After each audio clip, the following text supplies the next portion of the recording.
आज मैं आपको फिर से एक कथा सुनाता हूँ। एक दिन प्रातः एक व्यापारी अपने घर से निकला। घर से निकलते ही एक बिल्ली ने उस व्यापारी का मार्ग काट लिया। व्यापारी घबरा गया। वो फिर से घर लौट गया और शुभ घड़ी की प्रतीक्षा करने लगा।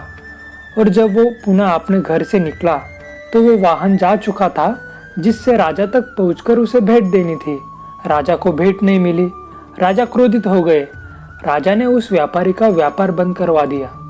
इस कारण व्यापारी क्रोधित होकर घर अपनी पत्नी से लड़ बैठा। पत्नी अपने बच्चों समेत मायके वापस चली गई और उस व्यापारी के जीवन में यदि कुछ रह गया था तो वो केवल अंधकार। और इन सब का कारण वो उस बिल्ली को मानता रहा जिसने उसका मार्ग काटा था। ऐसा ही एक दूसरा व्यापारी राजा को भेंट देने पहुंचा और उस व्यापारी का मार्ग भी उस बिल्ली ने काट दिया। वो व्यापारी तनिक घबराया, परंतु उसने आगे बढ़ना अधिक उचित समझा। राजा तक वो समय तक पहुंचा। उसने राजा को भेंट दी।